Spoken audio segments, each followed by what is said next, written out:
Hi there, and welcome to today's episode of Next Wave TV. I'm your host, Tony Reale.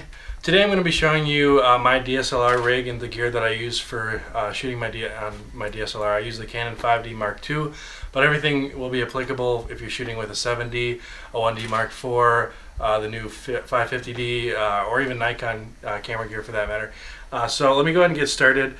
You may have seen some of my other videos, the how to build a prosumer camera rig and then how to shoot with a professional gear, where I've shot on a HV20 and then also shot with the Canon XH-A1. I've switched over to DSLR because I love the look. To me, I like the quality that the DSLR puts out. I like it a lot, much over using my depth of field adapters previously, and I love the portability of it too. Trying to lug around my XH-A1 rig was just a pain, and now I can shoot really high quality video and be able to be very portable. So even just trying to shoot and bring something on a plane was almost impossible before, and now I can easily do it. So let's get started. I have right here a Low Pro backpack bag, and it's got everything for my photography and for some of my video stuff. I have a little LED light here. This is a 126 LED light. It's kind of just a generic name. You can find them on eBay. This doesn't have a proper color balance. It's kind of green, but it's great if you're in a position where you have no light at all and you just need something. This is just really good, and they're not that expensive. I think I got that for like 60 or 70 bucks.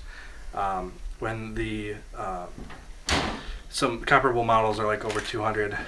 So other photography stuff. Here's my camera. I've got the 5D Mark II.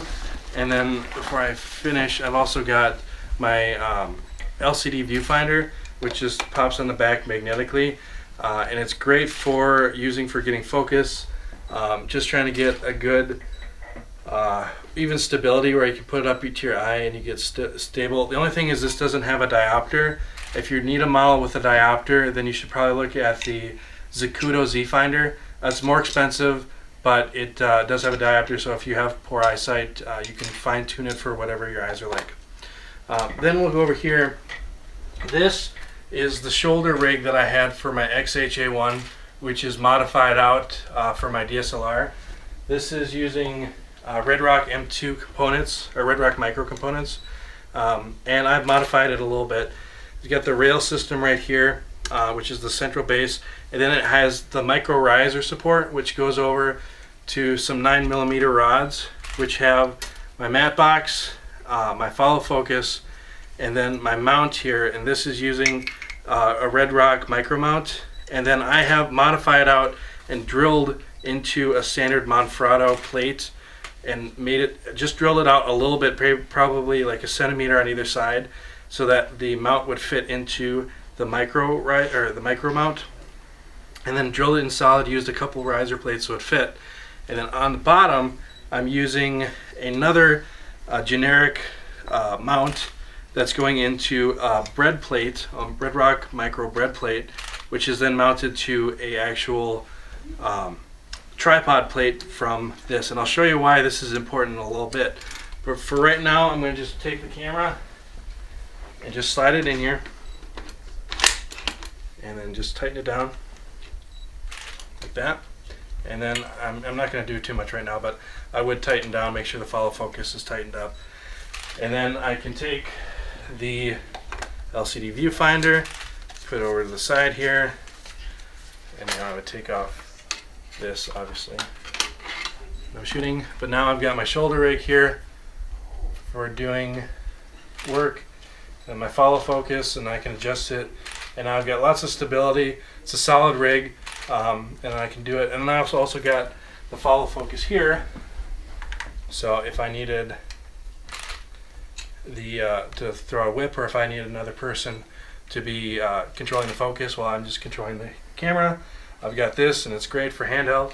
The one advantage to this also is I'm using the 24-105 kit lens, so I've got variable focal lengths, whereas my old rig, if I needed to change the focal length, I had to take the rig off completely, put a new lens on. It was quite a pain. Now I just quickly change the focal length and I'm good to go. Now the way I have this designed is if I take off the matte box and loosen that a little more, take off the matte box, and I disconnect. I'll just take that off for a second. Disconnect the micro riser. This slides out here, and now I have the follow focus assembly still mounted to the camera. And if you hear in the background, you'll hear the photographer taking pictures. We will have pictures on my blog, which is nextwaveg.blogspot.com, and you'll be able to see this in more detail instead of me just running through it quickly in a video. But now I reattached the matte box, and now I'm completely handheld. If I need even to be even smaller, I've got my handheld look, and now I can take this entire assembly and put it on my tripod. This is a FM18 head that I talk about, the Davison Sanford FM18 head, and it's a great tripod. Okay, got it locked down there, and now I've got my complete assembly. Here, let me move the backpack so you can see it better. So now I've got my complete assembly here. Got the follow focus to have complete control over it, and I can have the matte box on if necessary. And then this is a do-it-yourself slider made available through Zaza. If you go, I'll put a link in here. It's from DVX forums. You can find how to make it yourself. These you can purchase for about $400, or you can make them for less than $200. I opted to make it, and it works great for doing really nice slider stuff. Tripod isn't quite balanced for it, so I usually hold it. Or you can opt to get two separate tripods on either end, and that'll give it more stability. Either way, I don't use it too often, so I just kind of leave it here. This is an example. So now I'm going to take the camera off again. So we're going to loosen up the camera. So now we got this, and I'm going to come over and put this on my Steadicam. This is a Flycam model, generic off-brand of the Steadicam. It's not as good as a Steadicam, but it's definitely a lot cheaper, and I use it just every once in a while when I want a nice floating shot. I haven't quite balanced it lately, but you can see, probably have it on backwards, but anyways, if I would balance that, I could get some nice floating shots. It's a really nice little model. You can get this for a little over $200, and when you compare it to Steadicams, which are, some of them are over $1,000, it's great for what it does. Now, if you really want to use a Steadicam frequently, then you probably want to get a nicer brand, and then get an arm and vest. Those are quite expensive, but they do have great results. You can hold the camera still for a long time and not have to worry about it. So I just use that every once in a while when I need the looking of shot. I also use the Zoom H4n for audio capture. This is a great little kit. It's got XLR and 1/4-inch jacks on the bottom, and records to digital files, SD memory cards, and then you can sync it up with the camera later on. So the onboard capture of the 5D Mark II just uses a small little mic. It's not the greatest. You can get Beach Tech adapters and use those. The only problem with the Beach Tech adapter is you're still recording to the onboard capture of the camera, and you're not getting as high of audio quality that you might get from a Zoom. So I just opted to get this, and then I just hook it up to one of my shotgun mics, a boom pole shotgun mic, and then we're good to go. And last thing I'll mention, I've talked about this in one of my other videos, but I have my Acer Aspire 8940G. It's a great laptop, and it's a Core i7.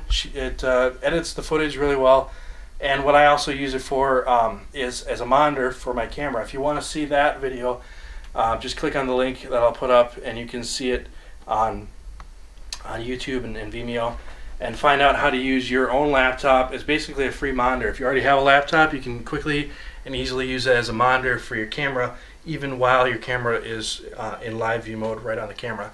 Most monitors will block out, if you plug in like an HDMI monitor or a composite monitor, it'll block out the signal, whereas with using your laptop, it still allows you to see the LCD in the back of the camera. So hopefully that was helpful. Like I said, there's pictures on our blog if you want to find out more information or see more details. That's again nextwaveg.blogspot.com. And also if you'd like to see some of the work that we've done and shot with the 5D and some of the equipment that you've seen here, you can go to our website at creativeedgepro.com. Thanks and have a great day.